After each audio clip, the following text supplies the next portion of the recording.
Two of our Tory MPs in the three counties have raised fears that the HS2 rail line will increase the risk of flooding for homes along its route. The Europe Minister, David Lidington, said the project would involve building on farmland, which currently acts as natural flood protection for homes. And former Cabinet Minister and MP for Cheshire and Amersham, Cheryl Gillan, is also not happy. She joins us now. Cheryl, very good evening to you. Oh, good evening, Roberta, and good evening to your listeners. Thank you, Cheryl. The railway won't upset the water table much, will it? Well, the water table, of course, has been rising tremendously during these recent terrible weather we've been having. And I was down at the bottom of Chardeloes, which is below Chardeloes Lake, which is very close to where the tunnelling will be going underneath if the route remains as it is currently proposed. And that was flooded. And I need to know that these risks have been assessed and we know exactly how it will affect the land through my constituency. And also, obviously, David Lidington feels very much the same way. Hence, he's written to the Secretary of State, Patrick McLaughlin. What do they need to provide for you to be convinced? Well, I asked a question back in January of the flooding minister, Dan Rogerson, about what places in the high-speed 2 safeguarded area had been flooded and are considered at risk of flooding. And the Minister for Flooding said that the safeguarded area crosses 100 water courses, each of which will have a degree of flood risk associated with them.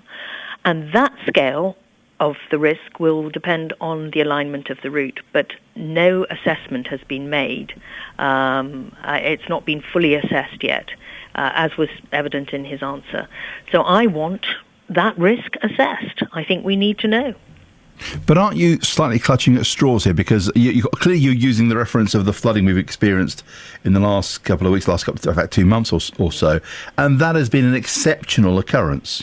Well, I asked my question back on the 13th of January of the flooding minister, which was before we had the recent flooding in Cheshire and Amersham constituency, in Chalfont St Peter and in Old Amersham, and in a couple of other places.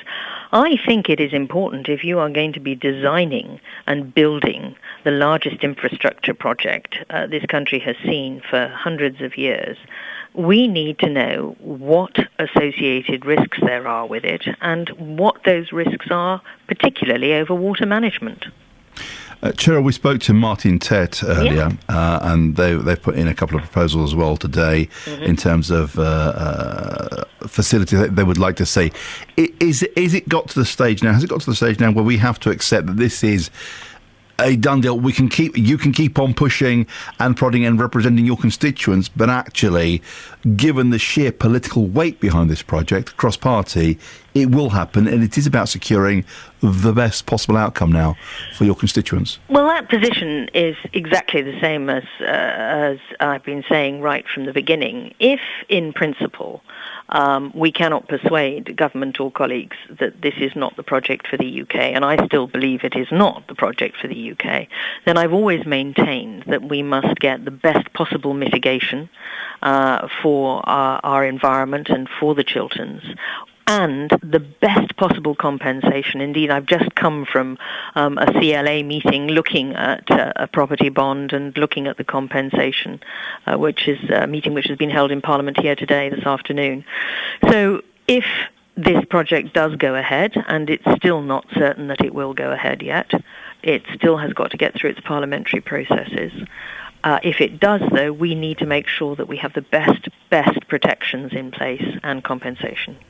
Is there a better argument to be had with the government, given the recent flooding in other parts of the country, the West Country, for example, to say if you are going to spend this money on infrastructure, actually that part, I mean, the Dawlish line is a classic one, but we need to better connect those corners of the United Kingdom rather than this north-south divide, which is already well served? Well, I've had a lot of constituents say that to me recently, and indeed there is a strong body of opinion around the place that actually this money could be better spent. And if you go back to some of the proposals which the government has brushed aside, there were other proposals as to how connectivity could be achieved and how a better integrated transport system could be achieved. But I think we also need to give huge priority to those areas of the country where, if it is now quite obvious that their transport systems are not sustainable, and I don't think there would be anybody that argued with giving priority to the West Country and connecting it properly.